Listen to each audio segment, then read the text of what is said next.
Greetings, everyone, and welcome to the second weekly live stream for the Restitutor Orbis channel this week. I am your host, Lucius Aurelian, and thank you for joining me as we explore the ugly truth behind the greatest 20th century cover-ups. So first and foremost, I'd like to extend a greeting to all viewers, prime explorers, and all others joining us. What are we really going to talk about in this exploration? We're going to examine what a difference is between a cover-up and a conspiracy. And we're going to talk about why we had so many cover-ups in the 20th century. And I'm delighted to see everyone, and thank you for joining me for a second live stream. I thought I might be pushing it with 2 in a week, but it's summer, so why not? So first and foremost, let's cover that elephant in the room. And what are we looking at in this particular image? This is an image of the Bronx, New York City in 1900. At least that's what the archive says. Now, is it correct? I don't know for sure. It looks like it's 1900. But we notice we have the usual discrepancies with the image. We see a very wide roadway for just a few horses and buggies. Now, perhaps we can assume that there are many busy times during the day and we simply didn't catch it during rush hour. But I always find it interesting when we have these images that show us as though they knew or were prepared for the rapid growth that cities were going to incur in the 20th century.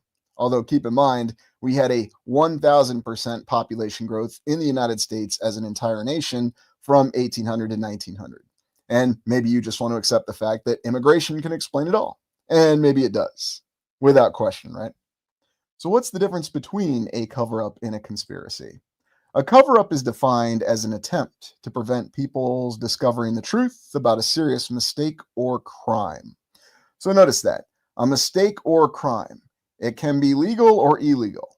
And of course, the definition of what's legal and illegal seems to flip-flop quite frequently. I can't imagine why, and naturally the interpretation of it. And what's a conspiracy? A conspiracy is defined as a secret plan by a group to do something unlawful or harmful. So once again, we have something that may be legal but harmful, which is still a conspiracy. And remember, we do acknowledge that conspiracies exist. The mainstream acknowledges that conspiracies exist, although the only people, according to the mainstream, that can tell you what a legitimate conspiracy is, as opposed to just a conspiracy theory, which is just that, a theory, are certified scientists and historians. And remember, that's not journalists, even though journalists spout conspiracies at us all the time from all sectors of the political spectrum. And it does not include our friend Brian Dunning. No, declaring yourself a skeptoid or a skeptic does not mean that you can determine the difference between a conspiracy or a conspiracy theory. So now that we got that out of the way to start this little exploration, remember that we're going to be looking at the cover-ups that occurred in the 20th century. Now, was there a predefined plan to do these cover-ups, or was somebody just reacting? Oh, good one there from Basil. Can anyone name a historian? Well, you just have to think on that interviewee list from Ken Burns' The Civil War. I think he had a couple of them featured in that miniseries. I am certainly no longer a historian. I am not a card-carrying historian, and I am not a certified historian. So no, I am not certified, according to the mainstream, to tell you the difference between a conspiracy or a conspiracy theorist. I'm just some guy on YouTube. So just keep that in mind. I am not presenting false credentials. Yes, you know my personal history, but, anyways. So let's take a look at some of these images that we have, and we'll look at New York City because that's always the interesting place to start. And whether we're looking at Columbia University or something else, we always find that there are incredible edifices, wondrous structures that were around in New York City at the start of the 20th century or the 1900s, meaning that all these impressive structures were built in the 1800s. Love the pattern over here. Just incredible. I always ask that question. Why don't we build things like this today? And we'll get our usual slew of answers. We're just not inclined to for a variety of reasons. And then that New York City skyline. Now, granted, this is a picture from 1941, but again, it gives you that impressive idea of how New York City looked. And this is at the start of World War II, at least the United States entry into World War II in that particular year, although it had already been going on for several years, depending where you were in the land or wherever.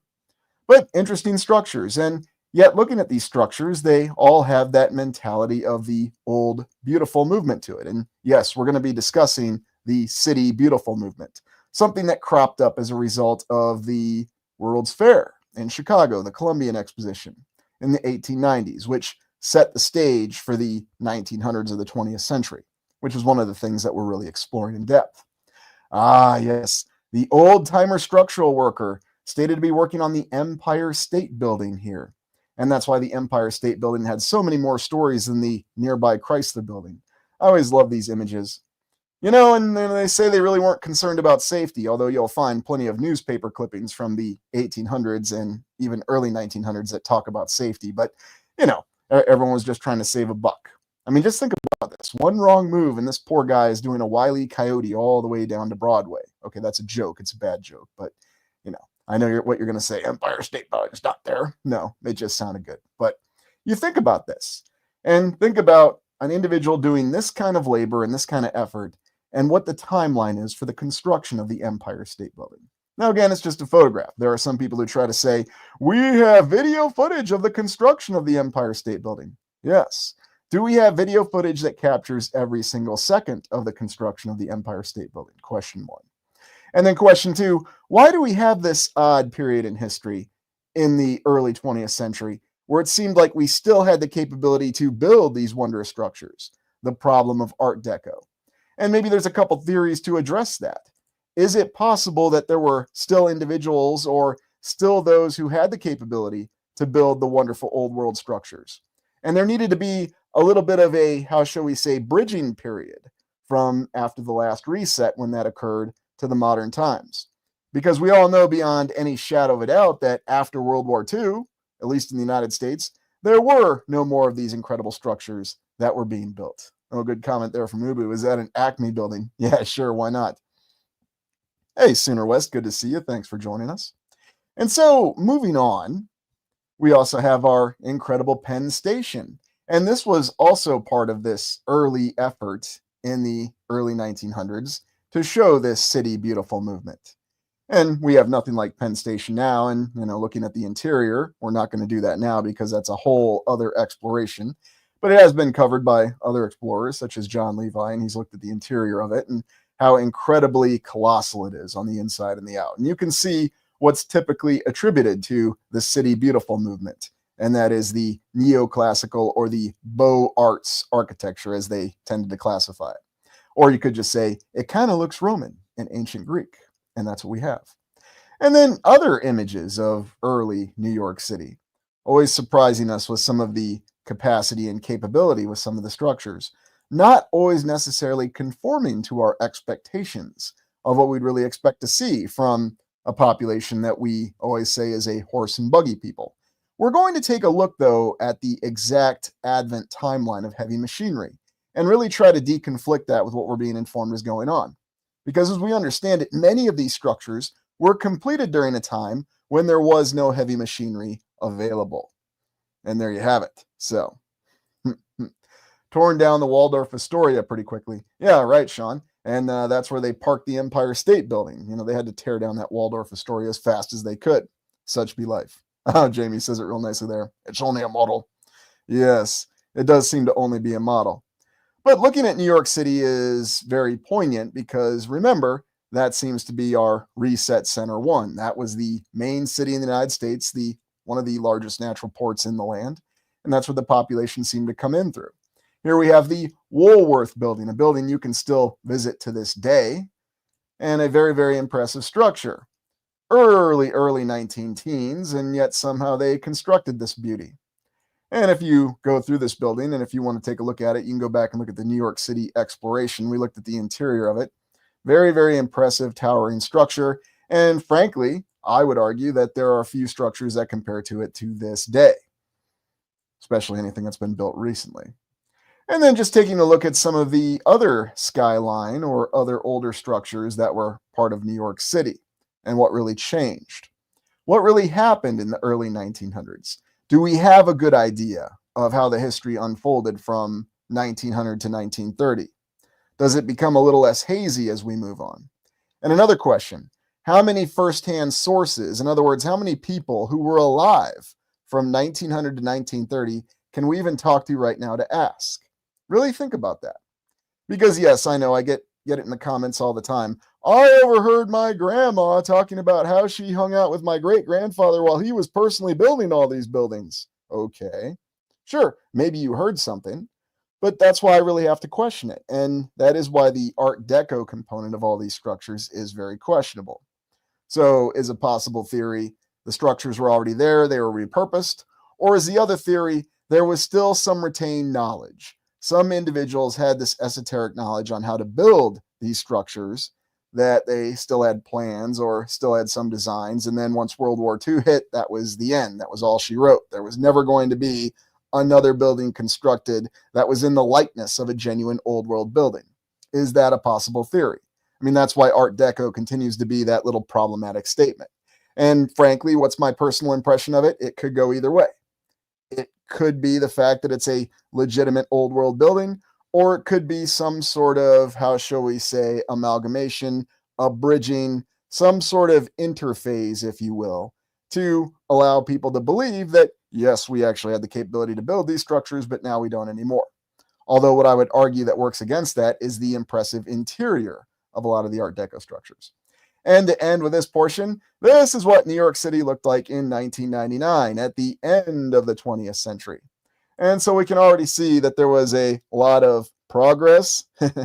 I guess if you're just measuring the height of buildings and the fact that these buildings have many more right angles, then maybe that's a right angle and so on and so forth. So, anyways.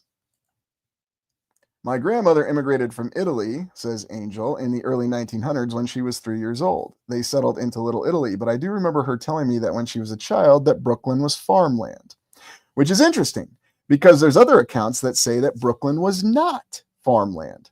But I guess it depends what part of Brooklyn you're really talking about, and that's why it becomes very difficult. Wouldn't it just be wonderful if we could talk to all of our grandparents and great-grandparents and just really ask them what they saw and what they remembered?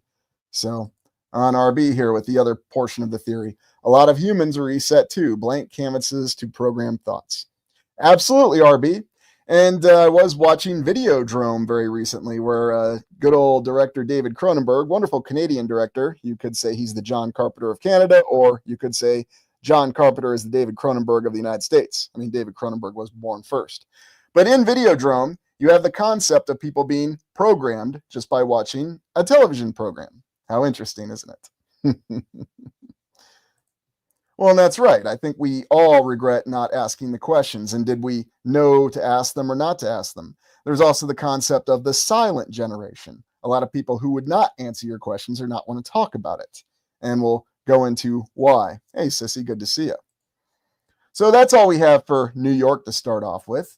But let's take a look at where we advanced in the 20th century. What developments did we really have? Because that's something that comes up in a lot of our explorations. What kind of advances did we have, and how do we reconcile that with what really happened? Now, I thought I would start here with one of my favorite little interesting quandaries in history, and something that got me in a lot of trouble asking nasty questions about that I probably shouldn't have been asking. And what we have here is one of the old 15th century cranes that was on the cathedral in Cologne. This picture, Cologne, Germany, that is, this picture is attributed to 1868. Now, who knows? I don't know.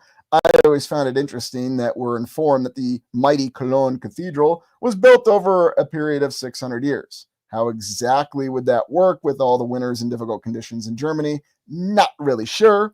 Although, let's be honest, they started building it before it was Germany. You know, Germany was just really an idea, I suppose, or was it? Who knows?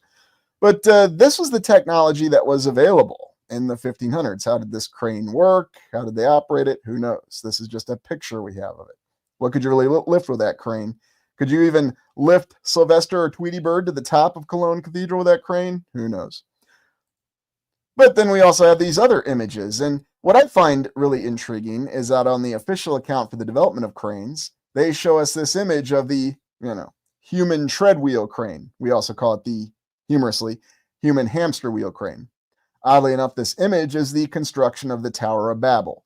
So this actually appears in several history books, and I think it does still appear in the Wikipedia entry. Now, I know that's not really proving anything. It's Wikipedia, and anybody can put anything on there. It's just interesting to me that this appears on there.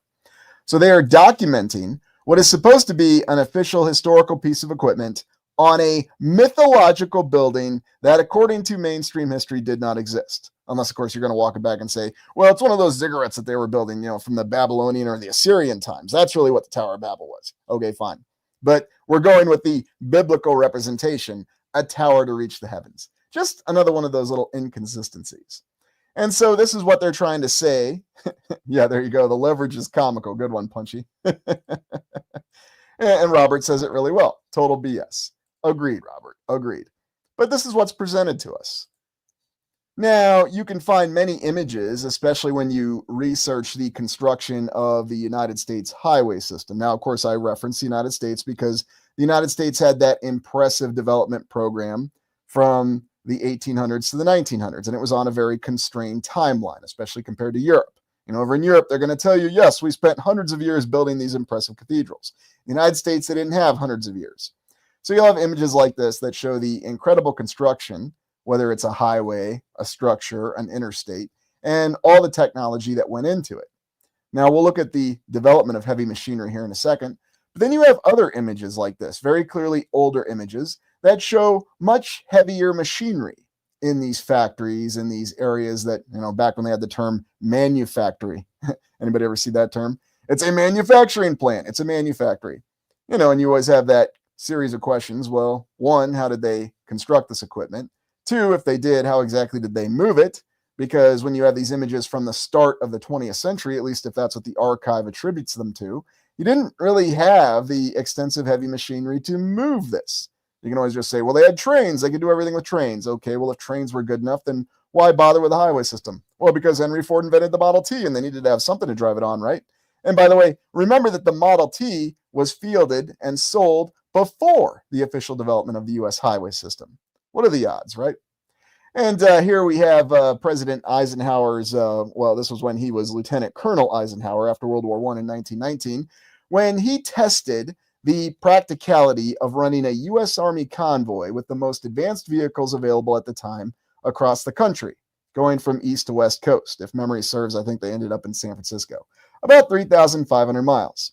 And this was before the development of the highway system in the United States.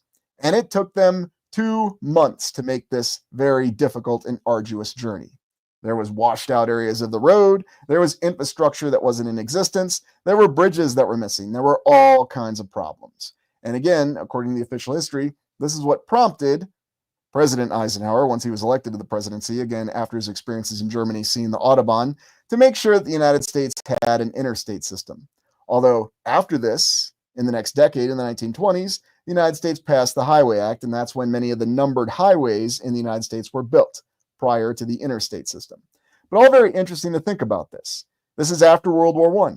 And remember, the United States rapidly built a very large army in World War I, rapidly fielded it, and deployed it to Europe in an expeditionary capacity.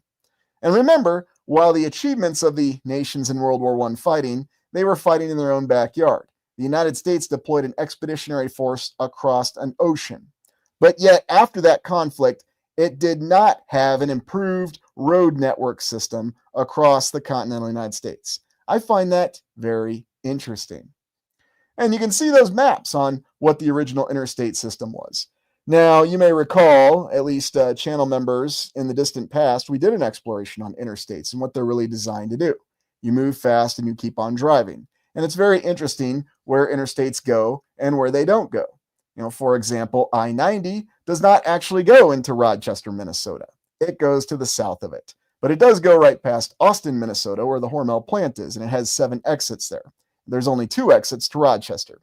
You may recall that Rochester, Minnesota is the location of the Mayo Clinic, the finest medical facility in the entire land. But there's only 2 exits off of I-90 to it, whereas there's 7 exits to get to the Hormel plant in Austin, Minnesota. Just interesting. So what does the interstate system do? Well, basically it allows you to bypass all the old world sites driving at 80 miles per hour. In fact, even more comical, if you're on I-94 before you branch off to I-90 in Wisconsin, you'll go right past this area called Castle Rock, where there's this incredible buildup of rock, and you'll be driving past it doing 70 or 80 miles per hour, and you won't see it. You might see it for 10 seconds, blink, and you'll miss it. It's just interesting how that all works out. But why develop the interstate system? You had the trains, right? Well, you needed to develop this impressive interstate system. You needed to have the ability to rapidly defend the United States from foreign invasion. Although the other explanation for it was the United States was fielding its intercontinental ballistic missiles, and that was the whole reason they built I-70. So you get many different reasons for why this impressive interstate system was rapidly constructed and what it takes to maintain it. Now, back on the note of wondrous technological developments. Here's a good one from Clara. Thank you for this comment, by the way, Clara. There were no autobahns in Eastern Germany. Hitler built them out of concrete segments. I'm thinking of the A9 to Salzburg. Very, very interesting, too, that Eastern Germany didn't have autobahns. And that's a good point. Thank you for sharing that. So, again, it's one of those things that causes us to question because it doesn't seem to match up what our understanding is. But who knows what really happened. So, Dwayne with a good comment here. Is Hormel better with mayo? It depends. I mean, back in the 90s, I enjoyed some Hormel products, but it's a matter of taste. Now, the other major technological development in the 20th century, aerospace engineering. The SR-71 Blackbird, considered by many to this day to be the pinnacle of aerial achievements. Although I guess unless you watch Top Gun 2 and you see the SR-72. Although, have we really gone further than the SR-71? Or is it just a matter of fantasy? Who knows? Who's to say? But I remember even in the 1980s, 20 years after this plane was developed and fielded, it was still considered a technological marvel in the 1980s, 20 years later. Very, very fascinating.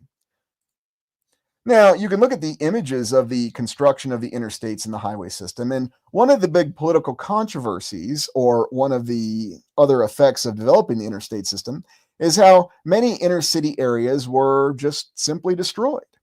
And of course, these inner city areas fortuitously happen to consist of many old world structures. They also happen to be the residence of many people who had moved into those cities. And of course, modern critics tell us that there are particular people that seem to be targeted in these areas. Now, I'm not going to discuss that in this exploration. You could say it's a coincidence, but it's very, very interesting when you see which political party was stated to be in power and what their aims were and why they did this. It also conforms or corresponds with the urban renewal projects in the United States of the 1950s and then especially the 1960s. So, again, you have things that are happening that don't seem to be commensurate with the stated goals. Now, I know what you're saying. Political parties doing things that they say that aren't part of their goals is just a part of good politics. And yes, that would be technically correct.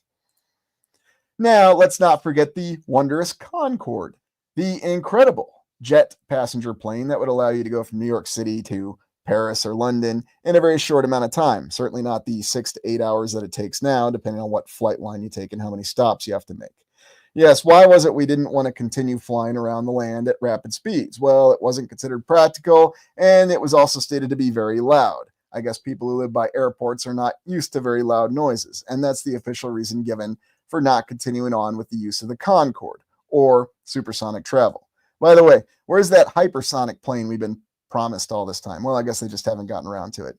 Maybe, some well-to-do billionaire or some individual will come up with a concept and make it practical. Just not today. All right, now the moment you've been waiting for. The history of heavy equipment. The official history. And what do they tell us about the development of heavy equipment and why is it so pertinent?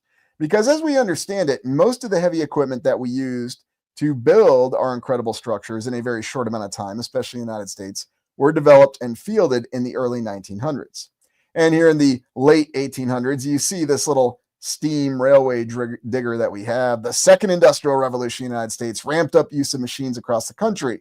But it was 1886. So well after the construction of all those impressive state capitals that we've looked at, to include the Iowa State Capitol, building number 1 on this channel, but many others. And what's stated to be the first heavy machinery? It's actually a combine harvester, so working in the farm fields. The steam engine tractor was 4 years later in 1890.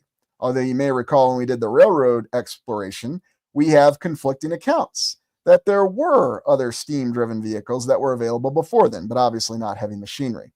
And as someone tried to tell me in the comments, there's no way Custer could have had steam-driven tractors to run his lines of logistics. It would have gone all the way back to Washington, D.C. because of all the fuel he would needed for the steam engine. I don't know. It was just kind of funny comment, someone who was knee-jerk reacting, but whatever. Not to be outdone, John Froelich invented the gas-powered tractor soon after that in 1892. So again, these were the incipients of heavy equipment. It wasn't practical prior to 1892 is what I'm taking from this. And then 1906, Holt ran his gas-powered type tractor. Track tractor, which was the first of its kind. So really the start of mechanization. This Caterpillar tractor utilized continuous track technology. Very, very intriguing. But it's not until the 1920s that we have the advent of bucket wheel excavators. And so this is where you get this account of being able to dig and move a lot of dirt. And yet recall when we did the mud flood explorations, namely the cities of Omaha, Kansas City, and Seattle, the official historical account says the lion's share of their regrading projects, where they were moving entire hills and ridge lines and everything, happened before the 1920s. They try to gray area it by saying they finished it in the 1920s, but most of the accounts say it happened well before the 1920s, before this technology or this equipment was available. And then, of course, as you move on, 1930s, 1950s, 1970s, you see what we tend to see with all of our highway construction or renovation these days, and that's the large mobile cranes, which most certainly were not available in the early 1900s. But that's what we're informed. And then, of course, you have modern bulldozers and modern cranes and so on and so forth. But what's really changed? What does it really tell us about what our capabilities were? Did we actually have the capabilities to build these incredible structures from 1900 to 1930 before most of this equipment was even fielded? Yeah, there you go, Sean. Sounds like an excuse to get rid. Yeah, pretty much. And that seems to be what we have, too. Yeah, I'll be that's what they'll say. They use some kind of pulleys, and then we've got those pictures that show all those really odd-looking cranes, but you don't really see any practicality to it. Of course, there's never any practicality to it because you don't see a lot of workers around the buildings, even though the people that defend the mainstream accounts say they had more labor. People had to work or they died. They worked 24 hours a day, 7 days a week, and you didn't need to worry about supplying them. I guess they didn't need food, water, or sleep, right? RB, they constructed the buildings but forgot to build the roads. Oh, that's another good one. And so very true. Good comment there from Elusive Truths. Let me make sure I get that one up. Nothing has changed. Steam is still the only efficient means of converting energy to electricity. That does seem to be the case predominantly, doesn't it? What really happens in those nuclear plants? Anyway. Jamie, I think they used airships as cranes. Well, that would make a lot more sense, wouldn't it? Especially if they had that capability. But that's one of those questions that we have. So, yeah, Sean, that was the first Erie Canal. Who needed any heavy machinery to build the Erie Canal? They say that primarily it was done by immigrants, and those immigrants also faced physical attacks while they were building it. And remember, they had to pull down all the trees, too, then dig the thing out. Yeah, it wasn't quite that simple, was it? But, you know, it wasn't any kind of folly. They could easily do it. So, yeah, and some kind of airship, some kind of capability that we just didn't think that they had at the time seems to be what we would line up with.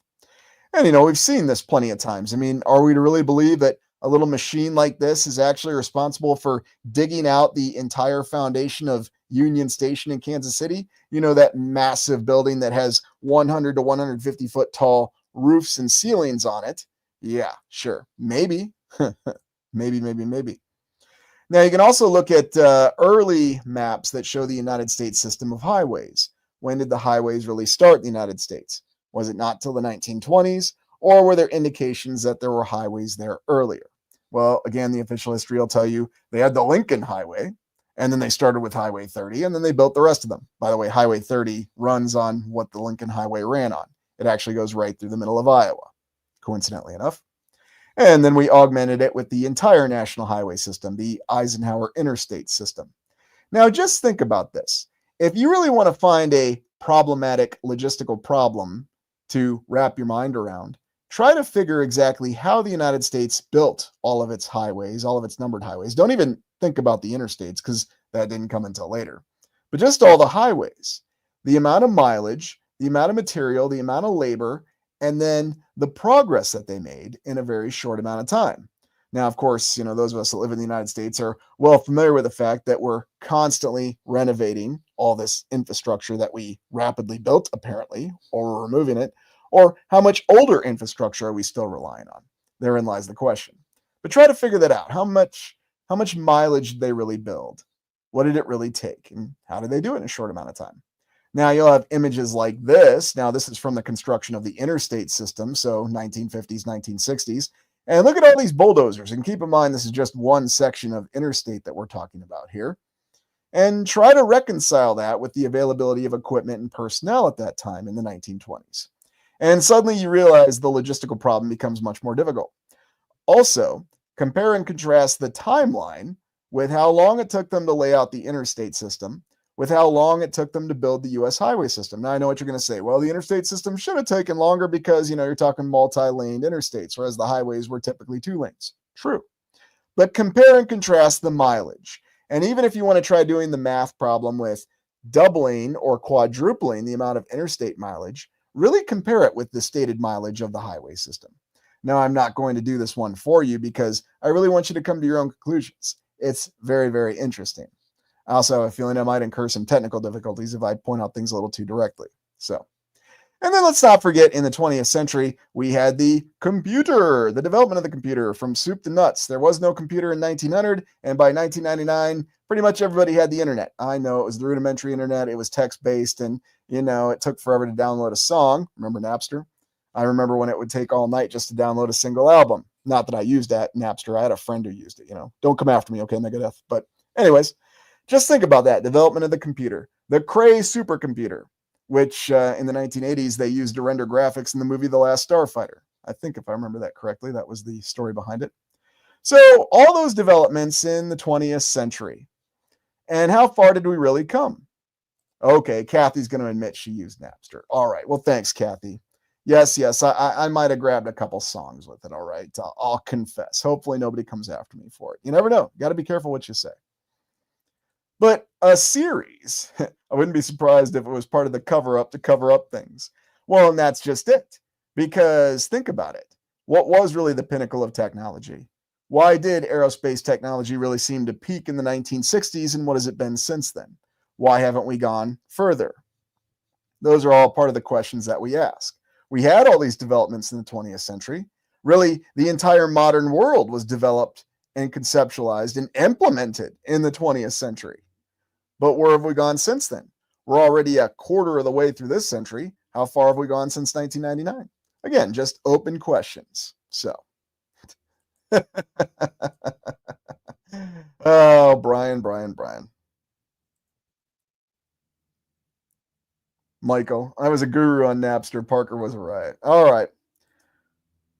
Well, let's go back to the start of the 20th century and look at what happened with all the economic turmoil. Because I'm sure if you've read the comments, you know that another one of the points of defense for the mainstream account is that we just had so much more money at the start of the 20th century or the 1900s. Money was freely available. There were no economic problems in the United States or the world for that matter.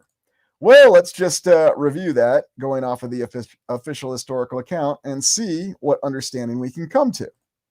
Now, going back, we'll start in 1907. And what you're viewing here is New York City, right in front of Federal Hall. Hey, I think I see Solid as Snake's body there by George Washington. But anyway, you are seeing the start of the Panic of 1907. Now, people who try to say that the United States was some kind of economic superpower already, the official historical account says otherwise.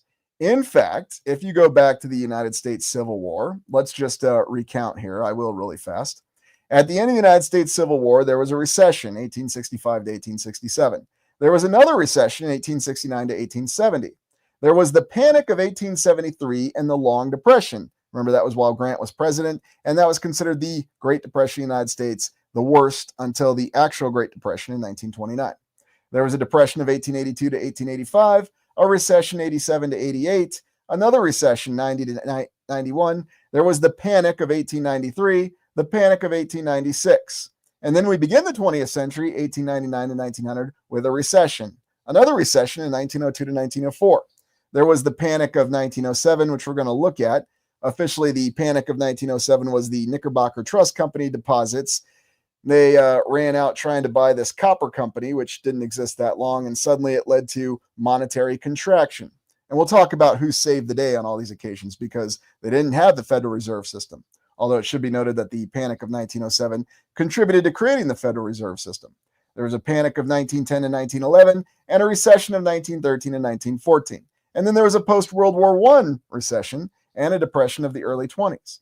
So, yeah, when you look up all this, you get the impression that the economic situation was very, very dire in the United States. It seemed as though the nation was on the verge of economic ruin just about every 2 to 3 years. There was a panic here, a recession there. And because of the independent monetary system that had been set up, in other words, there was fixed currency available, then it was just going to lead to economic ruin. And who kept saving the day and why? Hey, New West Reset, good to see you. And you may recall when I did the explorations with Old World Exploration, we talked about all these panics and these recessions. So if the United States economy is teetering on the verge of ruin, which is exactly what the official history tells us, how exactly did they have all this infinite money to build all these impressive structures? How does this perception that there was money available to do whatever they wanted to, and now here in the 21st century, or whatever you want to call now, we're just suddenly poor? I'm noticing a conflicting account. Oh yeah, I mean, does this really look like there's a panic going on? These guys just look like they're having a great old time. Hey, wave and sign. I mean, this is attributed to that panic. Enter John Pierpont Morgan, J.P. Morgan, J.P. Chase and Morgan, Morgan and Chase, or whatever you want to call it. Well, this is J.P. Morgan himself, an individual who was stated to have been behind all the quote-unquote progressive banking policies of the United States. Now, this guy was a financier. He was also a massive business magnate, and he was really the one who ushered in this change, if you will, from this independent monetary system to the Federal Reserve being implemented in 1913. What else was J.P. Morgan known for? Well, he owned a few companies and started a few multinational companies such as GE, United States Steel, and believe it or not, these were actually considered massive monopolies. And who was president when he did most of this in the early 1900s? Well, that'd be Teddy Roosevelt. And Teddy Roosevelt had a reputation for being a trust buster. In other words, they didn't want to have all these large business conglomerates. But apparently this didn't apply when it came to J.P. Morgan, because remember, Teddy Roosevelt was a Roosevelt, and Roosevelts in the United States are not ever affiliated with policy failures, only policy successes. So he was all about Mr. Morgan's acquiring of all these incredible international businesses, to include the eponymous International Tractors, which supplied many of the early farms in the 1920s, after they built that highway system, of course. And he also financed Tesla's little broadcast tower project in Colorado, at least until he didn't. Wardenclyffe, Wayncliffe, all the different funky names for it. Nice old world building down there. But it seemed like Tesla was going to get somewhere, and then according to the official history, J.P. Morgan just cut financing for no real reason. Not really sure why, but that's what the official history says. And then the Knickerbocker Trust building. Now, Knickerbocker Trust was the major trust that we read about that fell apart trying to invest in this copper company that didn't exist very long. Heck of a building. Their building's on the right. And then this other very impressive building. Boy, why don't we build structures like this anymore? This kind of reminds me of the Capitol domes on the Iowa State Capitol. Imagine seeing that on every single building. But yeah, that's what the official history says happened with the financial situation. And you can see how Knickerbocker Trust started as a very, very subtle building in the 1890s, and then they grew up to that. And then to this structure, such as this. Interesting, this is a symbolism here. And why don't we do these impressive columns anymore? Well, simple. We don't have City Beautiful movement anymore. Yeah, you see where this is all going. So yes, they experienced rapid economic growth, and then it all fell apart in the Panic of 1907. Don't back that copper company. It was really bad. And so then all that led, the Panic of 1907, the United States passed the 16th Amendment, where they decided to impose a federal income tax on the entire nation, something that had only happened during the Civil War and then until the early Reconstruction period. So I think it was 1861 to 1873, they had an income tax and then they brought it back. And for some reason, because the nation had accumulated funds for the government through tariffs, everybody was apparently okay with this. Oh yeah, sure, federal income tax, 1913, sure, why not? I mean, we've had all these economic panics and recessions, but sure, we're happy to pay a federal income tax. And, there was never any reports or accounts of any sort of rebellion or revolt or even a political movement to resist this. Oh, no, everyone was cool with this. And apparently both major political parties in the United States were all about this too. I mean, a federal income tax, why wouldn't you do it? And then the establishment of the Federal Reserve. By the way, both of these landmark watershed events in the United States occurred in the year of 1913. First with the income tax and then the Federal Reserve passing towards the end of the year. All as a result of the Panic of 1907 and all the other financial turmoil. Now, our friend J.P. Morgan was the guy who, prior to the establishment of the Federal Reserve, he really acted as the de facto Federal Reserve because, as we understand the way banking worked then, the banks were defaulting because people wanted to make a run on the banks, and the banks didn't have the money because they lended out more money than they actually had in their possession. And what we have is an account that J.P. Morgan propped up all the banks and then convinced the other financiers using his strong personality and will to just donate money or give their money to prop up the banks in 1907. And that's how they stopped the Panic of 1907. And then after that, officially, the Federal Reserve exists to ensure that problem doesn't happen. We won't say anything about what happened in 1929. There's no reason to. Now, oddly enough, J.P. Morgan did have a competitor in all of his business ventures. And one area where he didn't succeed was when Charles Yerkes, a guy who was a mass transit developer, he was also known for being active in Chicago, stopped Mr. Morgan from developing the Underground Railway or the transit system in London. And it's funny because J.P. Morgan said that Charles Yerkes here was a swindler and he didn't play fairly. Yes, how interesting. Now, don't you find it really unique? How could a guy with the influence of J.P. Morgan, who really had the president, at best not resisting him, but it seemed like he was actively supporting him. I mean, I don't know. I mean, you can read the history and come to your own conclusions. Not actually accomplish anything that he wanted. I mean, what was going on with Charles Yerkes here? And you may recall that Charles Yerkes has the Yerkes Observatory through the University of Chicago that's named after him. It's that really impressive observatory that still stands today near Lake Geneva in Wisconsin. It's a very interesting building that has some very unique symbolism on the outside and the inside of it. In fact, you'll find two symbols if you go inside this building parked next to each other. Two symbols that you would never think would appear next to each other, but they do in the Yerkes Observatory. And to add even more mystery to this, the Yerkes Observatory has this incredible telescope that was featured at the Chicago World's Fair in 1893. Isn't it interesting how all of these accounts, all of these explorations just all intersect perfectly here? All these individuals at these very critical moments that are just connected. Hey, Donald, thank you for that. Cities were abandoned because of the rapture. Yeah, maybe so. Maybe so. Hey, thank you, New West Reset, and welcome to the new members. I appreciate that.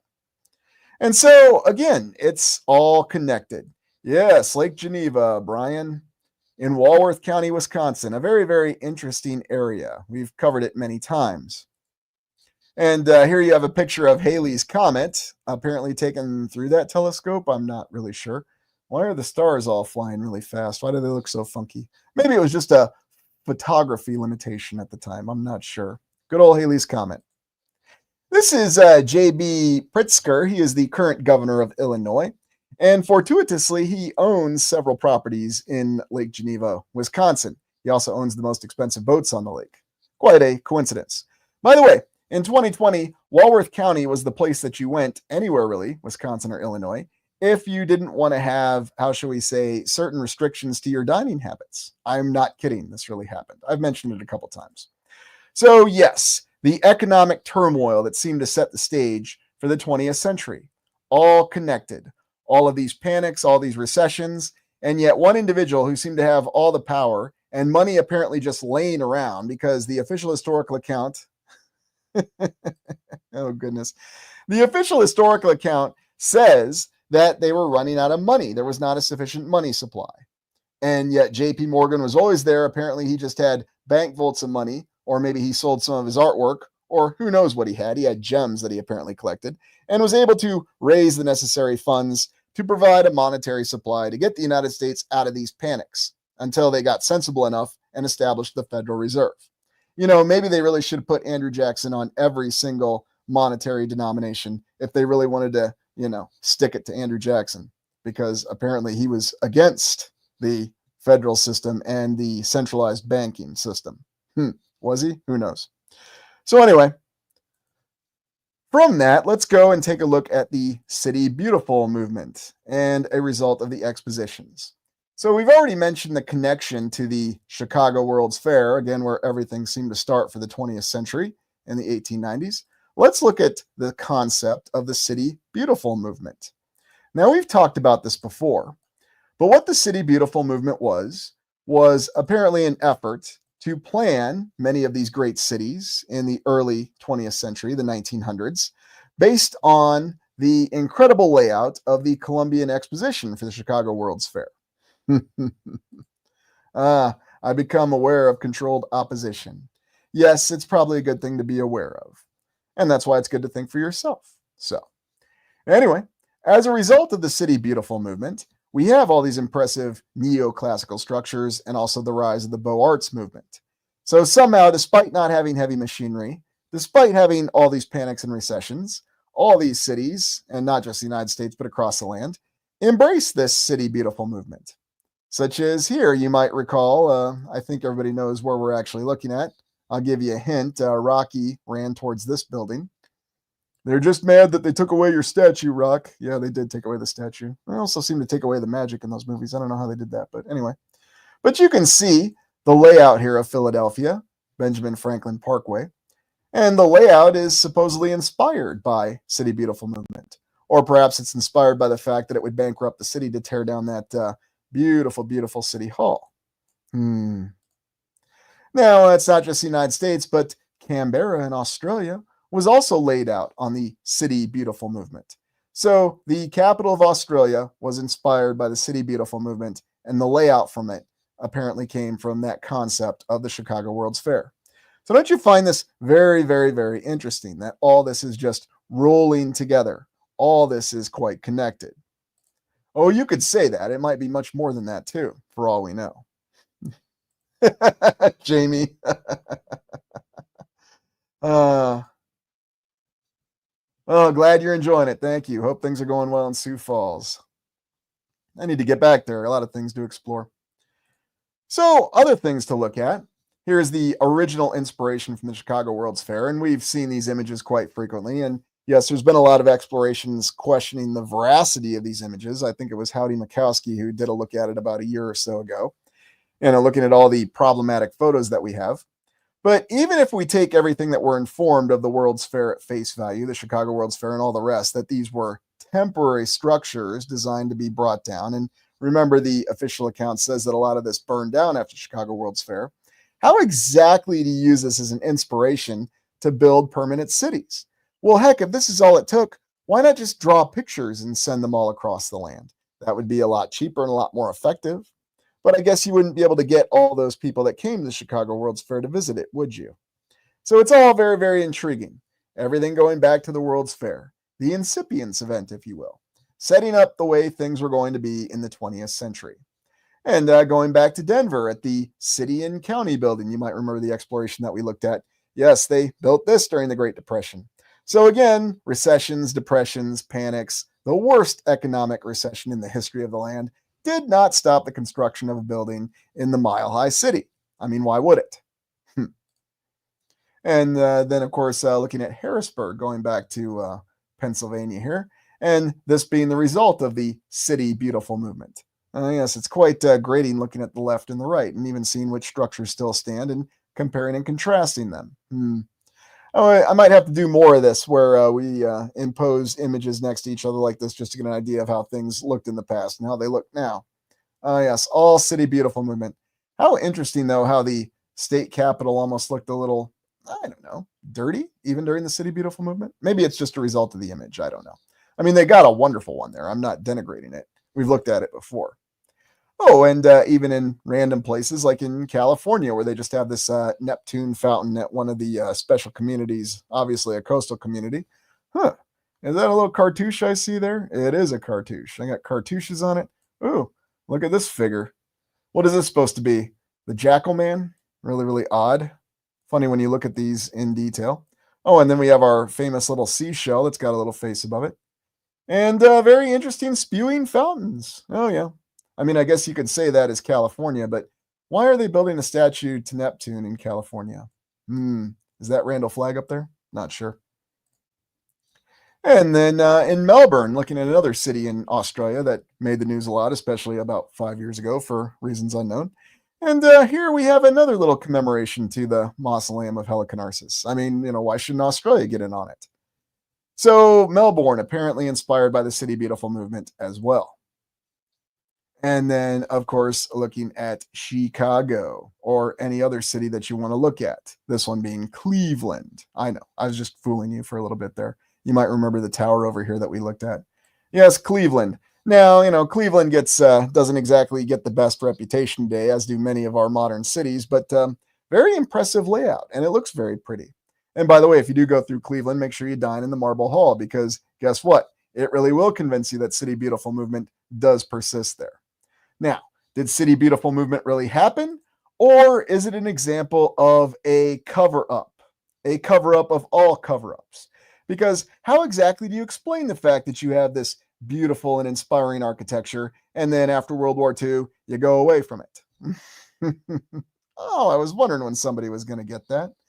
Yes, Michael, I do prefer the 1990s adaptation. I know it was Molly Ringwald, but she did a good job in the film. Got to give credit where credit's due. Hmm. What's that there, Vaughn? Solomon was 600 years before Christ, or so they say. Yeah, was it 600 years or 1,600 years? Remember, we only deal in thousands at certain times, right? Good point there. But very, very interesting. All these City Beautiful movements, all these attributes, all these references to one single World's Fair in Chicago. And remember, they had just rebuilt Chicago after that nasty fire in the 1870s. And here's the old and new Parliament houses in Canberra, Australia. The old one is in front, of course, which I'm sure you'll find, yep, looks like they got the symbols on it and everything else. And then the new modern one in back. How fitting.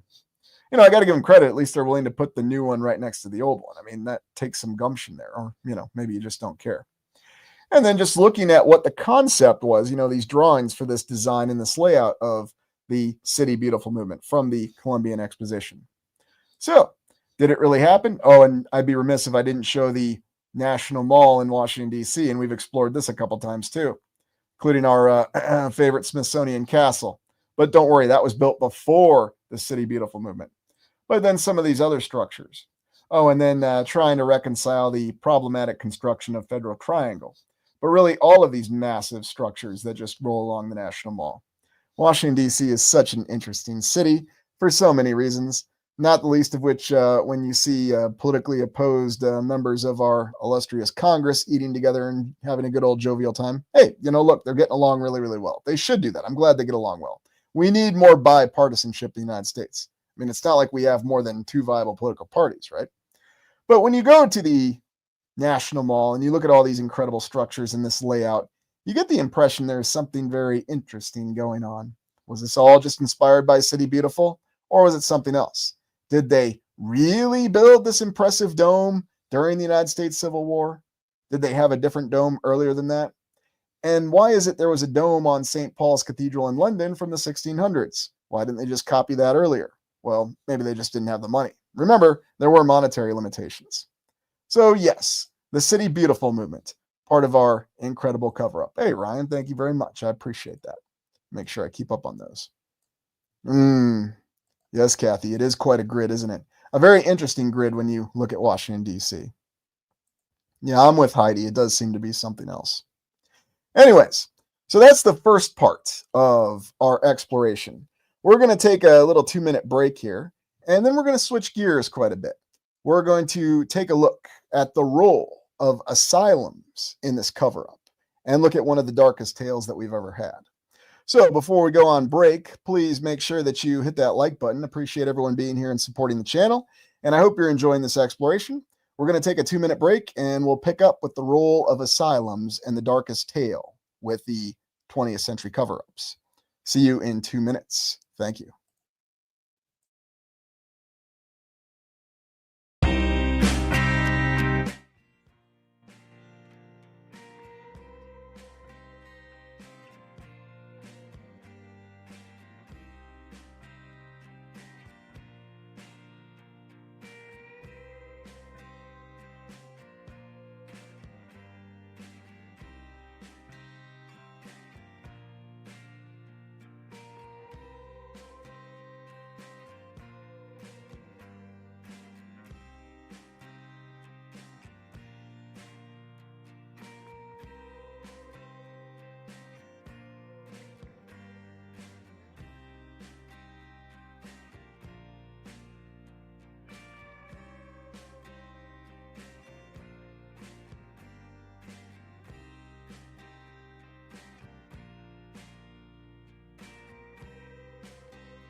All right. Thank you, everybody, for hanging around during intermission. And we are now going to move on to the role of Asylum, the darkest tale of the cover up of the 20th century.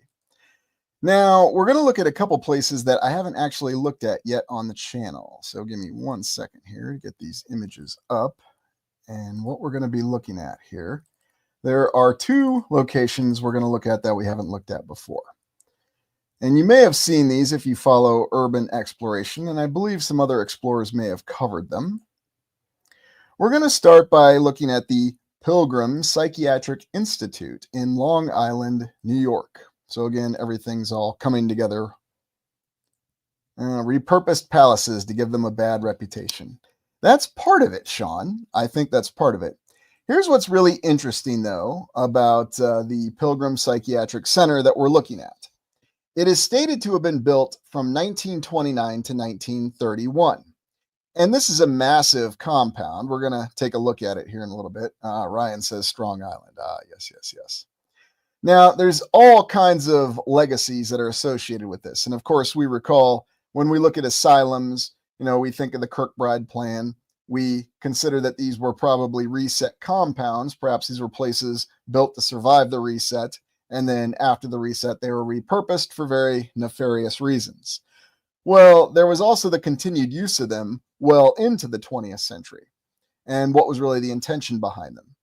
Well, the Pilgrim Psychiatric Hospital, and I'm not necessarily called an asylum, is quite an intriguing compound. For example, we have another one of these very impressive water towers. Yes. Why does someone need to build such an impressive water tower, 1929 to 1931? Right at the start of the Great Depression, no less. And one of the recurring themes that you'll get from the state of New York with financing these two asylums that we're going to be looking at is a lack of funds. But somehow, for some reason, at the start of the Great Depression, they had all kinds of funds to build it in the first place, to include this very impressive and ludicrously ornate water tower. You also see structures such as this. Now, again, these are all brick structures still standing to this day with, design ornamentations and decorative elements around the windows. We even have portal windows. So what's really the story behind this place? It's very interesting. I mean, we would think, just going off the timeline, that this, and by the way, this Pilgrim Psychiatric Hospital is a massive compound. We're going to look at an aerial image in a second. We're just looking at several of the buildings to start off with. But why would anybody go to all this trouble to build a psychiatric hospital? And by the way, Pilgrim was known for having the most amount of patients, over 13,000. It quickly surpassed Milledgeville in Georgia as the largest asylum in the nation during the 20th century, at least in terms of official residents there. Now, granted, who knows what the actual numbers were. But how exactly do we reconcile this? How do we explain such an impressive and ornate water tower such as this just for a psychiatric hospital on Long Island? And you can still go visit these sites today. They're talking about, how should we say, renovating this area. I mean, what's really the purpose behind this? If we don't have these little arches and these decorative brick motifs here in this water tower, how are people going to know it's a water tower? Oh, I even like how we have the slits in it too. I mean, is this water tower going to be under attack anytime soon? Now, granted, that's what they'll tell us if we saw something like this over in Europe. Well, it was built to survive all those nasty invasions that they have. I'm being facetious, but I mean, how exactly do you explain something like this? It's very difficult to. And then we even have older images of the water tower. So, such a wonderful, ornate structure. Your impressive water tower, your 5-star water tower for your psychiatric hospital. Okay, and so here we have it. And this is when it was referred to as Pilgrim State Hospital, Long Island, New York.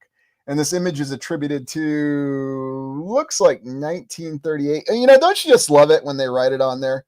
Correction, it's 1938. It's not 1939, 1937. What year is it? I don't know. I wasn't there when they took the picture. But I just grabbed this image because it shows you an idea of how large this compound really is. And so remember, they inform us they built this entire compound in 2 short years. Yes, yes, yes, yes. Oh, there you go, Win. Yeah, I didn't see a clock.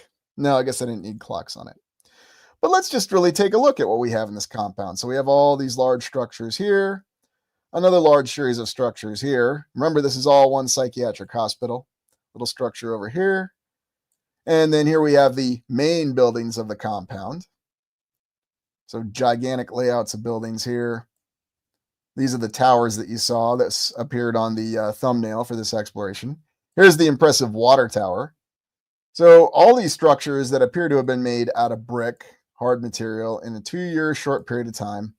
And this is from the 1930s. Oh, and we've also got smokestacks here.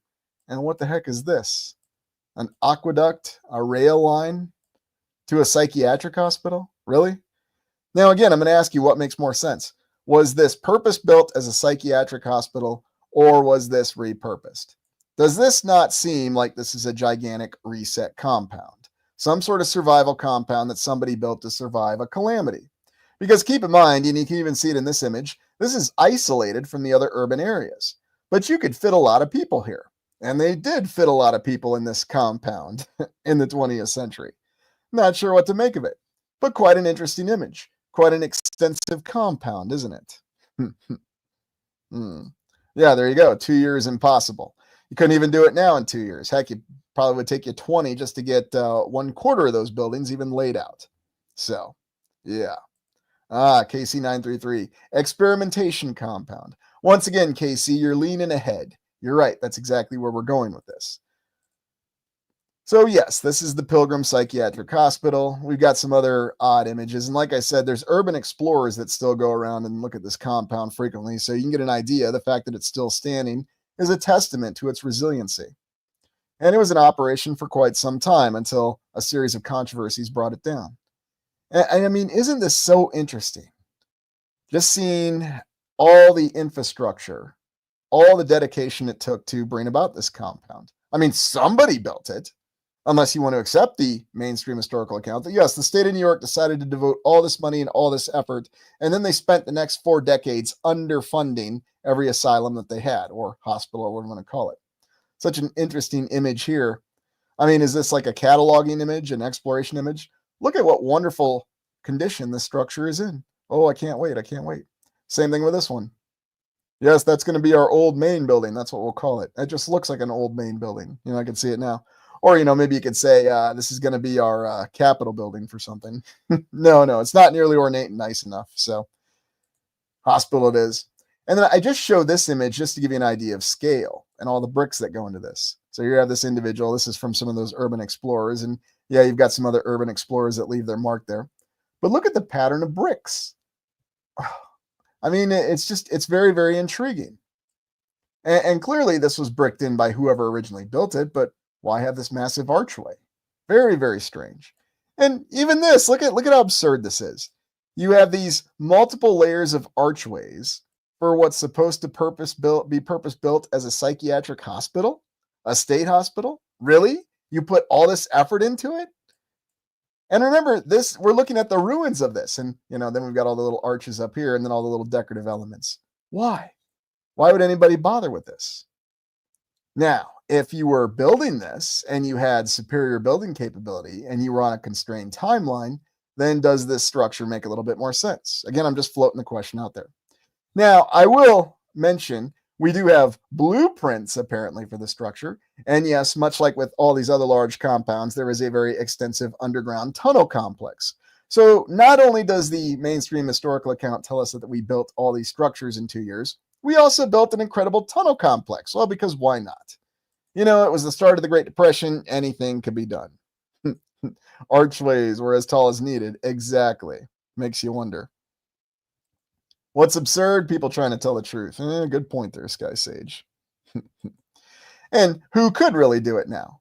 Could you contact a contractor? And what would they say if, you were some state government even, and people say, well, governments have infinite funds. Well, according to the official historical account, the United States didn't have infinite funds. They had J.P. Morgan. That's who had the infinite funds, apparently. Yeah, I know, New West Reset, tunnels. Well, it just has to have tunnels. Otherwise, it wouldn't be complete without it. So anyway, that's the Pilgrim Psychiatric Hospital, originally the Pilgrim State Hospital. So let's take a look at the darker portion of this tale. And we're going to go to Willowbrook. Now, Willowbrook is not on Long Island. It's on Staten Island, if I'm saying it properly. New York locals, let me know. And if not, feel free to make fun of me for my Midwest accent or my Southern accent. Depends where I am from this particular exploration. The expose of Willowbrook State School, Geraldo Rivera. Ah, yes, that Geraldo. Believe it or not, he made a name for himself exposing Willowbrook State School in Staten Island. And guess what? Willowbrook wasn't built in the 1930s. It was stated to have been built right before World War II. Although, good luck finding construction photos of either one of these impressive facilities that we've looked at. And what's interesting about Willowbrook is it's kind of the same thing. You have this massive compound. Now, the official history says that this massive compound, and by the way, this does not conform to the Kirkbride design plans. We don't have our big giant bat here, but we do have a very large structure and a series of structures. And Willowbrook, just like Pilgrim, is also connected by a series of tunnels underneath it. And in fact, we're going to get to the urban legend that rose in New York as a result of it, and also the terrifying tale of these asylums. But this was originally built as apparently a hospital. It was used as a hospital during World War II, and they built it at the start of World War II when the United States wasn't building anything because, everything was about building that great American military machine to defeat the Axis powers, so the official history says. And then after World War II, it was repurposed. It was repurposed officially to house the developmentally disabled children of the entire state. And soon it overflowed with developmentally disabled children. I'm having difficulty speaking. But another massive compound. And there are many terrifying tales that come with Willowbrook. And here you can see images. The structures still stand and the tunnels still stand. And there's all kinds of crazy rumors about people that go and squat in the tunnels. There's rumors of satanic cults that operate in the area. Everything that you can imagine. Yeah, there you go, Brian. Asylum trains. Why not? Oh, we're getting to that, KC. We're getting to that. KC's again already leaning ahead. I think she knows all about Willowbrook and the vaccines. Yes. Yes, we're going there. So anyway, ostensibly developed as a hospital, repurposed to house developmentally disabled children afterwards. A very impressive compound with an immense layout to it. Again, all built out of brick. Now, you may recall if you look at all the barracks that the United States Army rapidly constructed for World War II, they did not make them out of brick, they made them out of wood. And in some places, those wood buildings still stand, because guess what kind of wood they were made out of? But this is very much not a wood building, made out of brick. And you have the original Willowbrook special. This aired in the early 1970s when Geraldo Rivera called to attention the fact that decreasing funds had left the poor, unfortunate children, who, remember, were developmentally disabled and left there, neglected. In fact, they only had one caregiver per 30 to 40 children. Now, you can actually go and watch this special on YouTube, and you can see Geraldo at the beginning of his powers of sensational journalism. What's even more interesting, though, about Willowbrook is the fact that apparently this was an openly known problem in the state of New York, that they had all these poor kids crowded here. It had been this way for years. And in fact, in the previous decade, Robert F. Kennedy himself had called it a snake pit. But despite the fact that the great senator from New York was aware of the problem, nothing was done about it. And even after Geraldo's great expose, it was another decade and a half before they finally closed the place. So already all these problematic things happening in the middle of the 20th century. But just wait, this story gets darker and more disturbing. Now, you may recall that Robert Kennedy's younger sister, Rosemary Kennedy, ended up being the victim of a lobotomy herself because her precocious ways and her rebellious attitude just did not fit well with her father. Now, you can find numerous justifications for how the Kennedy family were going to do what they were going to do to her. They were concerned that she was going to be kidnapped, apparently. And so because of that concern, they decided to have her have a full frontal lobotomy. And after doing that, she was housed in St. Coletta, one of our very first explorations on the channel. Coincidentally, St. Coletta is located near Jefferson, Wisconsin, about 30 miles away from that lovely observatory we just looked at. So once again, everything overlapping. And St. Coletta doesn't really make a lot of sense either. A massive structure built next to a town that's maximum population was 7,000 to house children with developmental disabilities, although this was at the behest of the wondrous sisters in the Franciscan order that is responsible for everything across Wisconsin. But that's where Rosemary Kennedy lived out her life after her unfortunate lobotomy. Now, going back to Willowbrook. Willowbrook, if you watch the Geraldo Rivera expose, he talks about all the problems. The kids are living in close conditions. They can't feed themselves. Most of them are naked in their own feces on the floor. He also shares another little tidbit. 100% of the population of Willowbrook is infected with hepatitis A and B. But he doesn't say how this happened. Enter Dr. Sal Krugman. Dr. Sal Krugman was a pediatrician and one of the early vaccine testers in the United States. Yes, in the 1950s and the 1960s, Mr. Krugman, here, let me make sure I reference the exact data for you because I don't want to get this very disturbing story incorrect in any way, shape, or form. So Saul Krugman lived 1911 to 1995, and he did great discovery and work. And you notice that this is a trading card on the VaxPack Hero trading cards. Yeah, I'm not making this up. This is real, and you can look this up. And during the 1950s and 60s, Krugman had numerous achievements, including distinguishing hepatitis A and B and discovering that heating blood containing hepatitis B would kill the virus. And he developed a vaccine, and that makes him a hero. Now, let's just ask that question. How did he go about doing these incredible achievements? Well, I will tell you. Apparently, Dr. Krugman decided to conduct a very disturbing thing that happens in the United States, unethical human experimentation. He intentionally infected the entire population, or eventually leading to the entire population of Willowbrook with hepatitis A. And apparently he did that by taking the feces of some kids and then infecting other kids with it and then studying them. So he did a non-consensual human guinea pig test. Yes, all the darkest things that occurred in the Axis nations happening in the United States. Now you're probably wondering, what exactly happened to Dr. Krugman? Was he brought up on charges? Was his reputation destroyed? Oh no, not at all. In fact, Dr. Krugman received an award, the Lasker Bloomberg Award for wonderful achievements in medical science. I don't remember exactly what it was for. I think it was some public service award. What an interesting public service award, too. And keep in mind, he received this award in the 1980s, well after everyone was well aware of what happened with this terrifying human guinea pig study that he did. Unethical human experimentation. But yeah, he received an award because he developed a vaccine. And to this day, you can see his trading card is still available. He's a VaxPack hero. He developed a vaccine. So I guess at the end of the day, that's telling you where our morality stands on unethical medical experimentation. It almost reminds me of the monster study. If you don't remember, the monster study was done by Wendell Johnson at the University of Iowa. Well, actually, the study was done in 1939 in the city of Davenport, Iowa. And Wendell Johnson was trying to determine why kids were stuttering, and he implemented a study.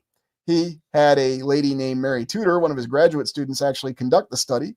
And what they did was they tormented several kids, again, without consent, and they dubbed it the monster study. By the way, the results of the study were never published, and yet at that time, it was an open secret in the University of Iowa for decades to follow, but nobody really had any problem with it. It wasn't until the 2000s that finally an investigative journalist, kind of like Geraldo, came back and exposed all this. And then the state of Iowa actually ordered reparations paid to the, I think it was maybe 3 or 4 surviving members of this monster study, because you had kids whose lives were terribly affected by this study that was done. But to this day, even in the public apology, they say, don't blame Dr. Johnson. It wasn't his fault. He was trying to help the kids. His intentions were good. I guess Dr. Krugman's intentions were good. I guess what Dr. Krugman was doing was the right thing. Now, let's be honest here. If any other nation had done this, especially a, how shall we say, adversary nation of the United States, we know exactly how this action would be regarded and what would happen afterwards. But since this happened within the United States, this is the act of a hero, an individual who received a public service award. Yes, that's exactly what happened. That is the legacy of Willowbrook. It's almost like everyone's just embracing the philosophy of Dr. Hans Reinhardt from the 1979 film The Black Hole. And if you don't recall that film, that was the ship captain that lobotomized his own crew to go through the black hole. Yes. And as he famously said in the film, the ends justified the means. Coincidentally, he was portrayed by Austrian actor and is no longer with us to this day, Maximilian Schell. Yeah, you see where the sentiments of the United States were. This film was made in 1979, by the way. So is that really the way it is? Is that really what we have? The ends justify the means? Now, in the late 2000s, there was a film made about the urban legend of Cropsey. And for those of you who haven't heard the urban legend of Cropsey or aren't from New York, and it does have a lot of notoriety to it, and there's actually been a couple movies made about the urban legend of Cropsey.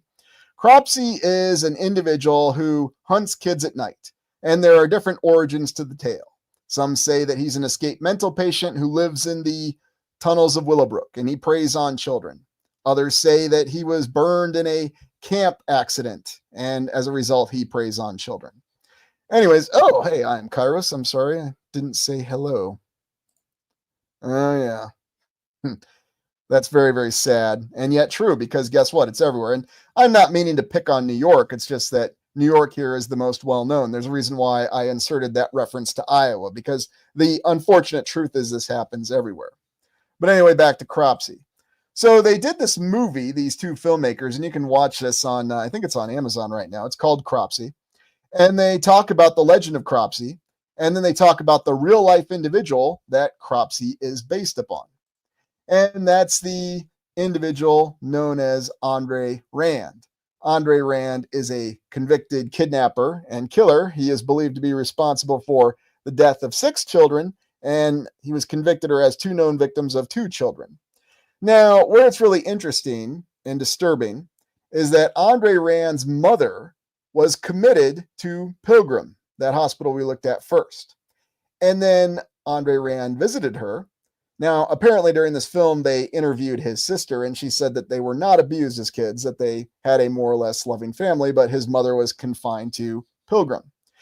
Well, it gets even more interesting when Andre Rand himself served as an orderly at Willowbrook in the 1960s. And that was when the worst things were happening. And then after that, apparently Andre Rand developed some sort of psychological aberration as a result of these horrors. And then he began either kidnapping and killing kids, and that's what he was convicted for. And if you watch the film Cropsey, everything revolves around the legend of Cropsey. And then they say that pretty much Andre Rand must have inspired Cropsey. Now, yes, killing kids is a very terrifying thing. But apparently doing medical experimentation on kids is not so terrifying. It's really strange and really bizarre when you step back and you try to justify the morality behind all this and the ethical mentality. Now, what the film Cropsey revolves around is just, well, Andre Rand is clearly the inspiration for Cropsey. They're never going to say that the doctor was in any way responsible for this. And they're certainly not going to say that the government or those that ran these institutions were responsible. It's just a bunch of victims. That's all it is. You know, the government just didn't have enough money to facilitate it, and it led to this unfortunate condition. But they caught this guy. What's even more strange is that while there's rumors that he worked with many people, we don't have any names of any of the other perpetrators or anybody else he worked with. It's just really a rumor, or either that or they kept it secret in the court. Who knows? It's just very, very strange. It's very disturbing. Was Cropsey a real individual, or is it just an urban legend? I don't know. Now, there was a film made in 1981 called The Burning. That is a film that takes the burned camp counselor. No, wait, he was a caretaker, if I remember the film properly, who got burned by some kids playing a prank. And then he goes to a camp after the hospital can't help him. How ironic. And he decides to take his vengeance out on the kids. It's called The Burning. It came out in 1981. This story gets even darker, as if it's not already dark enough, when you look at who was responsible for the making of this film. Now, if you're interested, look it up on your own. I'm not going to mention this individual's name right now because I'm already pushing it by mentioning the good doctor. So yes, all these things happening with asylums in the 20th century. We have human experimentation. We have underfunding. We have kids neglected and left. And yeah, Adam, this was even before Nightmare on Elm Street had come out. That was a couple years later. But you can see what the incipience of all that was, can't you? And yet all of this all revolving around and coming out in this particular way.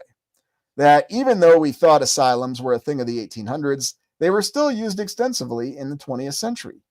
Or, again, is it another cover-up? Was this always the role of the asylum? Was this always the purpose, to do these kind of horrifying experiments? It didn't really end in the 1800s, did it? it continued deep into the 20th century. And by the way, Willowbrook was not closed until the 1980s, and I think Pilgrim lasted just as long. So very, very, very disturbing. Yeah, it sounds like quite a cover-up, doesn't it? And this sounds like one of the biggest cover-ups. Now, you can certainly watch these films. You can watch Cropsey. You can watch The Burning. You can understand the urban legend of Cropsey. And in the eponymous film Cropsey, the two filmmakers say, well, we believe that it was just a legend to prevent us from exploring the Willowbrook grounds because it's still there and kids still explore the tunnels. I mean, why wouldn't they? It sounds like a lot of fun, doesn't it? So anyway, yes, that is what we have. So this entire cover-up that goes to why we have no reference to Tartaria or a recent lost civilization. And you're probably asking, well, how exactly did that happen? Why is it nobody ever said anything about it in the 20th century? What did they really say when it came to previous civilizations? Well, I'm just going to show you because I'm in one of my feisty moods, and here's how you could refer to it. In the 20th century, this book came out, Fingerprints of the Gods by Graham Hancock. In the mid-1990s, The Evidence of Earth's Lost Civilization. Now, I'm just going to flat out say this exactly as I see it. What you have here is the acceptable way to refer to an old civilization. And that's the whole thing. It's an old civilization. It happened tens of thousands of years ago. It is certainly not a recent civilization. And a lot of people read this book. I read this book too, Nana. And this was actually when I was quote unquote an official historian. And there was actually probably about 50% of it that was accepted by the mainstream at that time. No shots fired, Griff's report. I'm just recollecting what happened. Now, it was considered acceptable, and it is still acceptable to talk about that. But what's very, very interesting is it's not ever acceptable to talk about a more recent lost civilization because we know exactly what happened. So, hey, Angel, well, thanks for joining us. Good to see you. And so because of that, that's why we seem to have another version of this cover-up, if you will. Yes, there was an ancient civilization, but it was a long, long time ago. You can talk about that till you're blue in the face. And in the 1900s, the 20th century, I'll tell you what we called it. We called it Atlantis. That's exactly what it was. And now what you'll see is that Graham Hancock is kind of the ultimate mainstream media straw man. He's the guy who's considered the pseudo-historian, the pseudo-archaeologist, the pseudo-this and the pseudo-that. And you shouldn't be thinking like Graham Hancock. And of course, we know what the intention behind this is, and we know what it's really doing, don't we? It's a really good book. Just make sure you read it, right? But the whole point being, there's another cover-up. There is no recent lost civilization. If there was, it was in the distant past. And don't worry, the official historians told you that Graham Hancock is a pseudo-historian, a pseudo-archaeologist. He has no idea what he's talking about.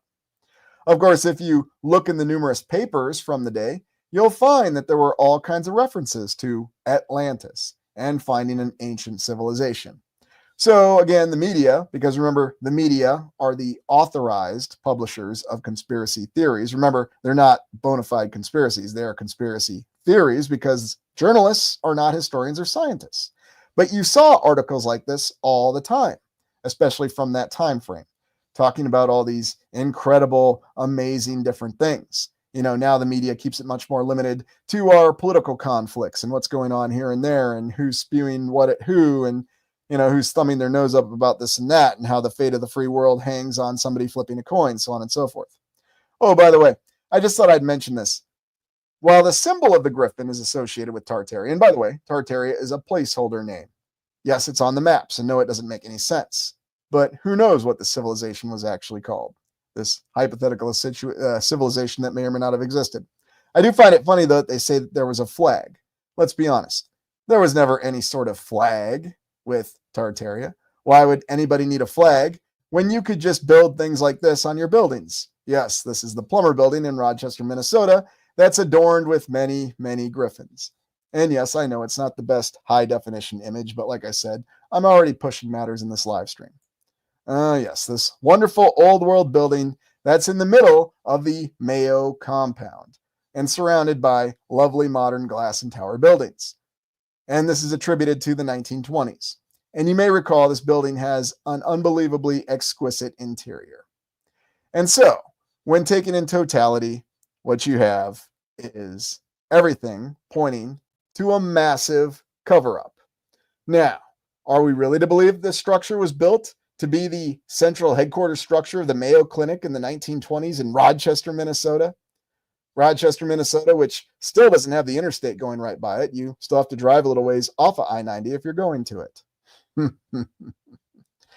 And yet, here this building stands, surrounded by glass towers, but it's still there, with the symbols of the United States and the Mayo Clinic from the 1920s, the griffin. I mean, there are thousands of griffins on this building. It's very, very interesting. Yeah, as I Am Cairo says, extreme decor. And there you have it. Anyways, I hope you enjoyed this exploration. And really what I wanted to do was take an overall look at how things progressed through the 1900s to really complete the cover-up of what had happened before, to really bury the account of a lost civilization. What are the methods that were done to do it? Controlling history, given a different history, given a different account, having overlaying accounts when people start to question things. Because remember, in the latter part of the 1900s of the 20th century, people were allowed to question things to an extent. And remember, one of the most popular sci-fi series was The X-Files. But since we've entered this century, that's all been walked back quite a bit. You are not to question things. There is right and there is wrong and there is nothing in between. And that seems to be the way things are. And ultimately, I don't know. I don't know if there was a previous civilization. There's a heck of a lot of evidence, and there's a heck of a lot of coincidence with how people try to cover up things. And it seems to be that there are two explanations given for why you shouldn't question or concern yourself with things. There's going to be another reset very soon, so don't worry about it. Okay, maybe so, but you know what? If it's going to happen, it's going to happen. You may as well try to answer some questions. Or it's just a little short time frame, and everything will be fine in a few years, and there's no reason to worry about it. And you know what? Maybe that's true too. But at the end of the day, it's up to you to decide what you believe and what accounts you want to accept. And I'm not here to tell you what to think. I'm just here to present to you some other mentalities that might be helpful to embrace. Anyways, oh no, the war with words won't stop. And that's why it's just important maybe to think more objectively, even if it's the hardest thing to do. All right, well, before everybody departs, please be sure you hit that like button. And what is our next episode going to be? Well, I think it's time to take a look at something that I haven't gotten back into. We're going to go back into old world in film, and I previewed it briefly. We're going to look at some of the films of Canadian director David Cronenberg, because I've wanted to take a look at films like Scanners and one of my personal favorites, Videodrome, for a long time. And I figured doing it here on a live stream would be the best place to do it. So anyways, please hit that like button before you go. And this is Lucius Aurelian, thanking you all for joining me. I hope you have a wonderful day, week, night, wherever you are in the land. And we'll see you on the next exploration. Take care.